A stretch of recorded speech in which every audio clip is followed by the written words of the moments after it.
الرجیم بسم اللہ الرحمن الرحیم الحمد للہ والصلاة والسلام علی آلہ اما بعد فقد قال رسول اللہ صلی اللہ علیہ وآلہ وسلم انہو قال من منع مالہ من الاخیار اختیارا صرف اللہ مالہ الى الاشرار اختیارا بعد اللہم اغفر للمؤمنین والمؤمنات والمسلمین والمسلمات الاحیاء منهم والاموات تابع اللہم بیننا وبینہم الخیرات انکا مجیب الدعوات انکا علی کل شیء قدیر بعد رب اشرح لی صدری ویسر لی امری واحلل عقدۃ من لسانی یفقهوا قولی. ایک سے بات پڑھیں محمد وآلہ محمد.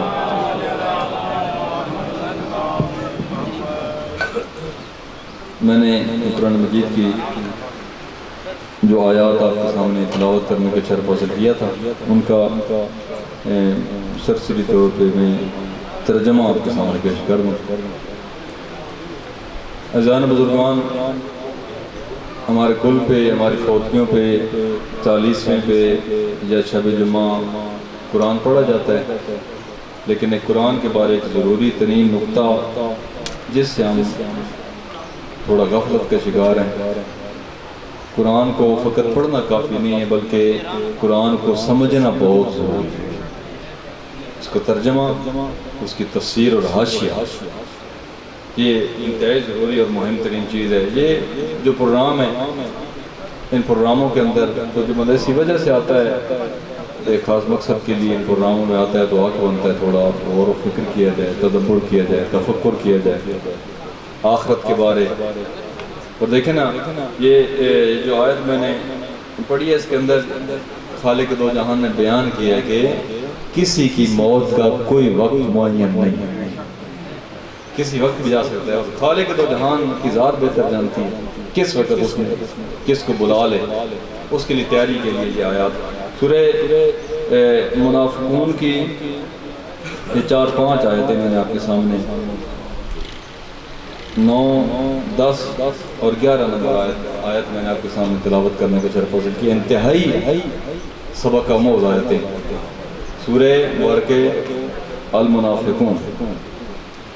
میں تو سمجھوں کہ حفظ ہونی چاہیے. 11 آیتیں ہیں ٹوٹل سورہ المنافقون کی.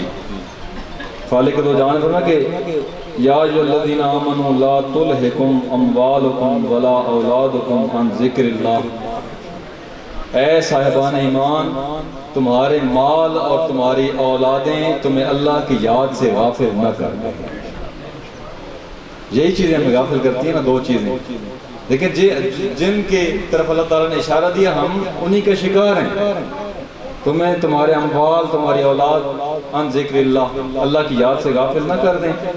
وَمَنْ يَفْعَلْ ذَلِكَ فَأُولَٰئِكَ هُمُ الْخَاسِرُونَ. جو یہ کرے گا، یعنی جس کو اس کے مال اور اس کی اولاد غفلت کا شکار کر دیں گے، فرمایا کہ اولئک هم الخاسرون، وہی بندہ خسارے میں ہے، وہ گھاٹے میں ہے.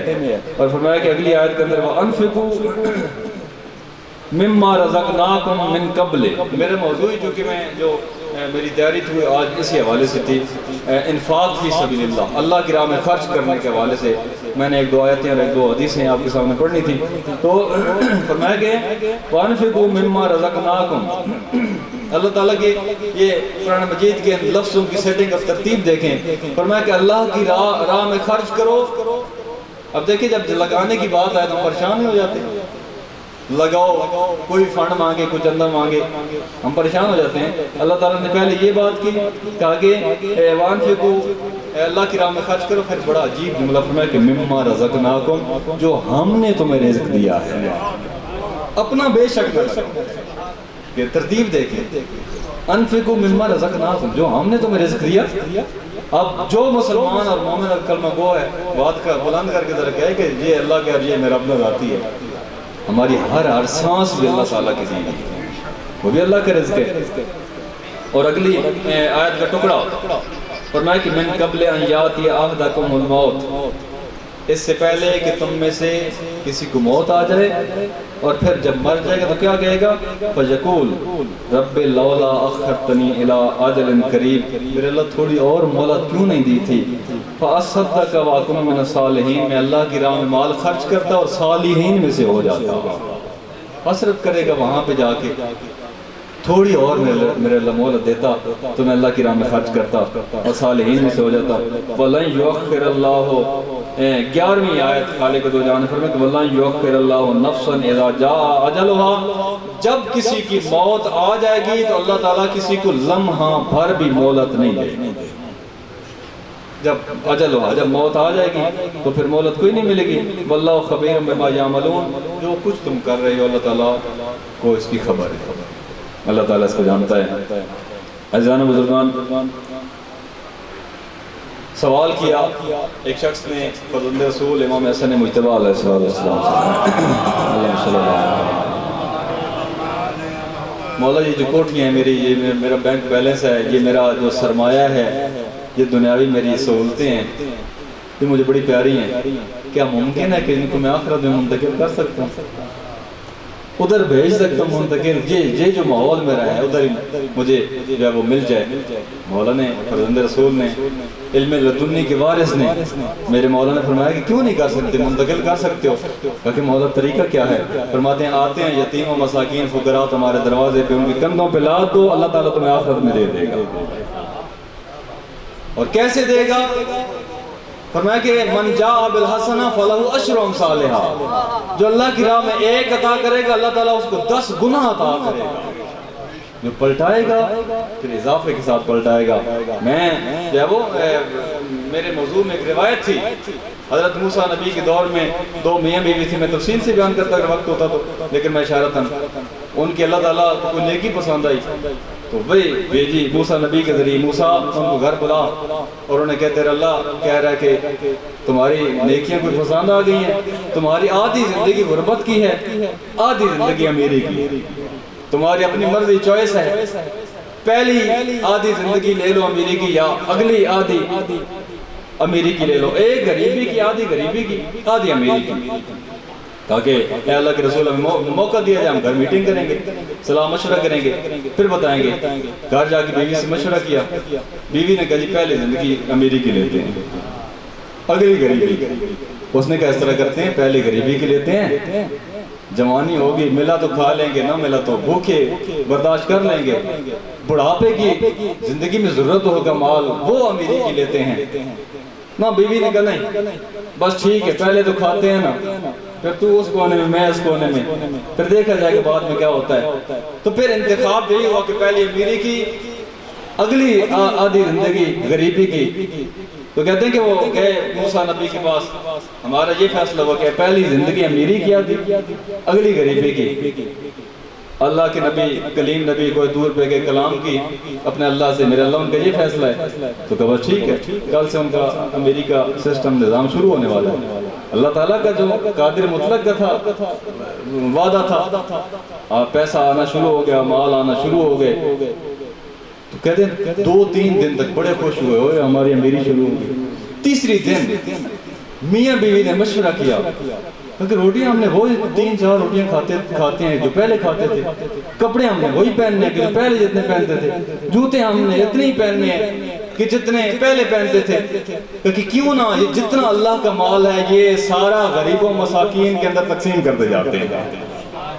تو بڑا بہترین مشورہ ہے. انہوں نے اپنے دنیاوی میزان سے زاویے سے اعلان کروا دیا کہ آ جائیں غریب، آ جائیں فقراء، آ جائیں مساکین، ہمارے دروازے سے لے جائیں. تو کہتے ہیں سخاوت کا سسٹم شروع ہو گیا، تقسیم کرنا شروع کر دیا. صبح سے لے کے شام تک میاں بیوی اللہ کی راہ میں تقسیم کرتے. جب آدھی زندگی گزر گئی، وہ آیت یاد ہے نا جو اللہ کی راہ میں ایک دے گا اللہ اس کو 10 گنا عطا کرے گا. آدھی زندگی گزر گئی، ٹائم انہوں نے لکھا ہوا تھا، ٹائم ختم ہو گیا. کلیم نبی کو بلایا کہ اللہ کے نبی کل ہمارا سسٹم ختم ہونے والا ہے وہ والا، تو دعا کرنا اللہ تعالیٰ کو ہماری طرف سے شکر بھی ادا کر دو، ہم بھی ادا کریں گے. تو کل اگلے سسٹم کے لیے دعا کرنا ہم اس زندگی کے ساتھ غربت کے ساتھ نبھا کر سکیں. تو کہتے ہیں جیسے ہی موسیٰ نبی گئے کوہ طور پہ گئے کلام کی، تو خالق دو جہان نے عجب آگے سے جواب دیا کہ اے موسیٰ نبی پہلے گھر بلا کے بتایا تھا، اب گھر جا کے بتا. گھر جا کے بتاؤ اے میرے بندو تم کتنے اچھے تھے، میں مال تمہیں دیتا گیا، تم پھر مجھے جمع کرواتے گئے، اب اتنا جمع ہو چکا ہے میرے پاس تمہارا مال، ایک آدھی زندگی کیا کئی زندگی کئی نسلیں کھاتے رہو، وہ میرے پاس جمع شدہ خزانہ ختم ہونے والا نہیں۔ یہ اللہ تعالیٰ کا طریقہ ہے، اس کے لیے محنت کرنی ہے، اس کے لیے جدوجہد کرنی ہے۔ عزیزان بزرگان، دو حدیثیں بڑی پیاری حدیثیں تھیں میرے پاس لکھی ہوئی تھیں۔ معصوم امام فرماتے ہیں کہ من ایقن بالموت، جو آخرت کے بارے یقین رکھتا ہے، جاد بالعطیہ، اسے چاہیے کہ دونوں ہاتھوں سے سخاوت کرے۔ اور یہ جو آپ کو فرمان اور جملے چکے کل کا ایک ماحول مکس ماحول ہوتا ہے، میں بھی کوشش کرتا ہوں کبھی دل آزاری نہیں کرتا اور جامع اور اونچی گفتگو کرتا ہوں، لیکن چونکہ جتنے بندے یہاں پہ ہوتے ہیں جس وجہ سے سارے میرے گھر کے بندے، میں سب کو بیٹا ہوں، بھائی ہوں، اس حوالے سے ایک پیغام عزیزان بزرگان، یہ چوری شدہ اقوال زرعی آپ کو لکھے ادھر ادھر مل جاتے ہیں، یہ چوتھے امام زین العابدین علیہ السلام کے بارے یہ فرمان۔ پانچویں امام فرماتے ہیں کہ میرے بابا نے 2 مرتبہ اپنے گھر کا سارا سامان تقسیم کر دیا تھا، 2 مرتبہ اللہ کی راہ میں سارا کا سارا مال تقسیم کر دیا۔ اور یہ جو 2 حدیثیں میں نے ابتدائی سخن میں آپ کے سامنے پڑھی، یہ مستدرک الوسائل کی حدیث ہے۔ پاکیزہ پیغمبر فرماتے ہیں کہ انہو قال من منع مالہ من الاخیار، یہ جتنا مال ہے تمہارا نہیں ہے۔ فرماتے ہیں کہ جو نیک راہ میں اپنا مال خرچ کرنے سے پرہیز کرے گا، خرچ نہیں کرے گا، تو فرمایا کہ صرف اللہ مالہ من الاشرار، تو اللہ تعالیٰ اس کے مال کو غلط کام کے اندر خرچ کر دے گا، مرضی سے اچھے میں لگا دے گا، ختم تو ہونا ہی ہے اس نے، اچھے میں لگ گیا، اگر اچھے میں نہیں لگائے گا پھر غلط مقام پہ لگ جائے گا، پھر مال چونکہ اس کا ہے جواب آخرت میں اس نے دینا ہے۔ اور اگلی حدیث ہے الحسین منی وانا من الحسین، یہ پاکیزہ پیغمبر کی حدیث تھی، اور وہ حدیث ہے امام حسین علیہ السلام۔ ایک درود پڑھیں محمد و آل محمد۔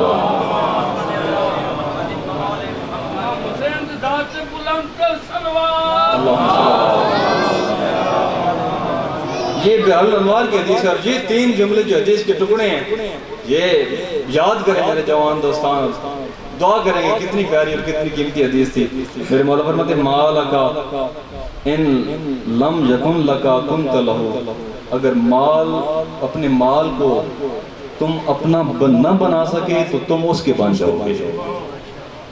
اپنا بناؤ، اپنا کیسے بنے گا؟ دائمی، وہاں جو انسان کے کام آئے دائمی زندگی میں اپنا بنا لو، نہیں تو تم اس کے بن جاؤ گے۔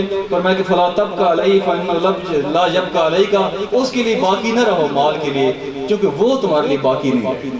اتنا بڑا دوست سمجھتے ہو تم اس کے لیے باقی رہ رہے ہو، تو وہ تمہارے لیے باقی تمہارے ساتھ وفا نہیں کرے گا۔ فرمایا کہ وَقُلْ ہو قبل ان یأکلک، اپنے مال کو کھا جاؤ اس سے پہلے کہ وہ تمہیں کھا جائے، اپنے مال کو خود کھا اس سے پہلے کہ وہ تمہیں کھا جائے گا۔ فرمایا کہ یہ وفادار نہیں ہے، انتہائی محترم تھے، انتہائی اچھے تھے، انتہائی ہمارے برادر۔ میں سمجھتا ہوں کہ انہوں نے اپنی زندگی کو پہچانا اور اس کے لیے کام کیا۔ اس زندگی کے اندر جو بندہ نماز تہجد ادا کرتا تھا، حج و زیارات کو یاد رکھتا تھا، میں خود گواہ ہوں خطیب ہونے کے ناطے جامع مسجد میں کہ میرے ساتھ رابطہ ہوا ہے کہ مساکین کوئی ہو تو ان بتایا کریں، ان کو دیتے ہیں، یعنی وہ عظیم شخص تھا۔ دعا کرتے ہیں اللہ تعالیٰ ان کے درجات بلند فرمائے۔ ان کے کئی بھائی ایسے ہیں کہ جو ان کے جانے کے بعد کہہ رہے ہیں کہ ہماری کمر ٹوٹ گئی ہے۔ میں کربلا کے دکھ اگر ہمارے سامنے نہ ہوتے نا، ہم ان دکھوں کو برداشت نہ کر سکتے۔ میں کربلا کے اندر ایک بھائی کا تذکرہ کرنے جا رہا ہوں، چند منٹوں کے اندر سمیٹوں گا۔ عزیزان بزرگان، کربلا کے اندر جو حسین نے ایک عباس کی قربانی دی، ایک علی اکبر کی قربانی دی۔ عباس اور علی اکبر کا مقام اور مرتبہ کیا تھا؟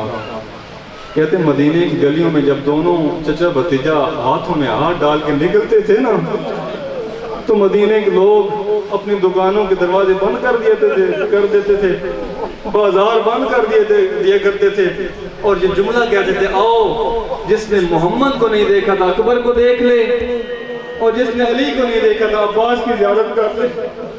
یہ تھا میرے مولا کا عباس۔ جب آئے نا 10 محرم کو، مولا مجھے موت کی اجازت دے دیجئے، مجھے میدان کے اندر جانے کی اجازت دیجئے، تو فرمایا کہ عباس کو تو میرے لشکر کا جرنیل ہے، پتہ ہے جس لشکر کے جرنیل چلے جائیں لشکر کی حالت کیا ہو جاتی ہے۔ تو آگے سے مولا فرماتے ہیں کہ مولا وہ لشکر کہاں ہے کہ جس کا میں سردار ہوں۔ مولا لشکر چلا گیا، مجھے اجازت دیجئے۔ عباس میدان کی طرف روانہ ہوئے نا، اپنے بابا کا روح جلال تھا، اپنے بابا کا کندھوں میں زور تھا، کہتے ہیں لشکر بکھر گیا، کسی کی طاقت نہیں ہوئی کیا آگے سامنا کر سکے۔ مشق بھرنے کے بعد جب واپس آ رہے تھے نا، ایک چھپی ہوئی لعین نے دائیں بازو پہ وار کیا، میرے مولا کا دائیں بازو کٹ گیا۔ پھر ایک لعین نے بائیں بازو پہ وار کیا، بائیں بازو کٹ گیا۔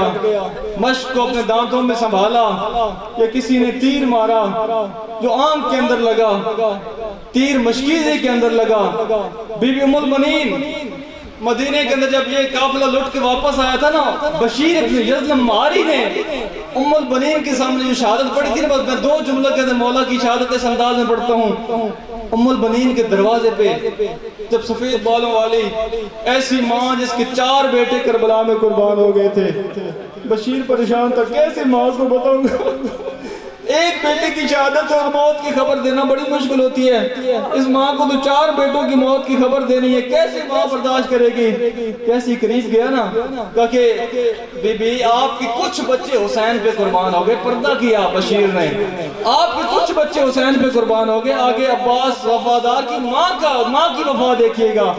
عباس کی ماں فرماتی ہے کہ قد قطعت میعاد قلبی، اے بتانے والے تو نے میری وفاؤں کا خون کر دیا، میں نے کب اپنے بچوں کے بارے پوچھا ہے، اخبرنی عن الحسین، مجھے حسین کی خبر سنا۔ کہا کہ حسین شہید ہو گئے، کہا کہ میرا عباس بھی زندہ تھا، پھر حسین شہید ہو گئے، عباس کو دودھ کا حق نہیں بخشوں گی، جیسے یہ جملہ سنا نا، کہا کہ بی بی عباس کا قصور نہیں تھا، عباس پہلے شہید ہوئے تھے، حسین بعد میں شہید ہوئے، کہ اچھا میرا عباس پہلے مارا گیا تھا، کہ عباس کی شہادت مجھے سنا سکتے ہو؟ تو بشیر نے اسی انداز میں بیان کرنے شروع کی، کہ مشق لے کے درجات پہ گئے، بھر کے واپس آ رہے تھے، ایک لعین نے تلوار ماری، دایاں بازو کٹ گیا، پھر ایک لعین نے تلوار ماری، بایاں بازو کٹ گیا، ایک نے گرز مارا جو سر پہ لگا، کہ اس انداز سے آپ کا عباس زین سے زمین پہ آیا تو یہاں پہ روک لیا تھا بی بی ام البنین نے، اور کہا کہ پڑھنے والے مجھے اتنا تو بتا دے، جو سوار گھوڑے سے زمین پہ آتا ہے پہلے ہاتھوں کا سہارا لیتا ہے، جب میرے عباس کے بازو کٹ گئے تھے، کہا کہ میرا عباس زمین پہ کیسے آیا تھا؟ کہا بی بی آپ کا عباس زمین پہ ایسے آیا تھا جیسے 11 محرم کو زینب کبریٰ اونٹ کی پشت سے نیچے آئی تھی، کہا کہ زینب کبریٰ کے بھی ہاتھ کٹ گئے تھے، کہا کہ زینب کبریٰ کے ہاتھ نہیں کٹے تھے، حسین کی شہادت کے بعد ہاتھوں میں رسیاں ڈال کے زینب کے ہاتھوں کو پسے گردن باندھ دیا گیا تھا۔ حسن بزرگان عباس کی شہادت کے بعد 2 ہاتھ بلند ہوئے تھے کربلا کے میدان میں، ایک ہاتھ حسین کا ہاتھ تھا، اٹھ کے کمر پہ آ گیا تھا اور فرماتے تھے الان ان کا سزا رضاری، آج میری کمر کا زور ٹوٹ گیا، میری کمر ٹوٹ گئی، میرا عباس چلا گیا، اور دوسرا ہاتھ زینب کبریٰ کا ہاتھ تھا، اٹھ کے اپنے سر پہ آ گیا تھا۔ بی بی فرماتی تھی واہ جابا، آئیو میرا بلہ، دوڑی بیویوں کی طرح، اے بیویوں میں تمہاری چادر کی ضامن نہیں، میری چادر کا ضامن عباس میرے گھوڑے سے اتر گیا۔ سیعلم الذین ظلموا ای منقلب ینقلبون ربنا تقبل منا انک انت السمیع العلیم۔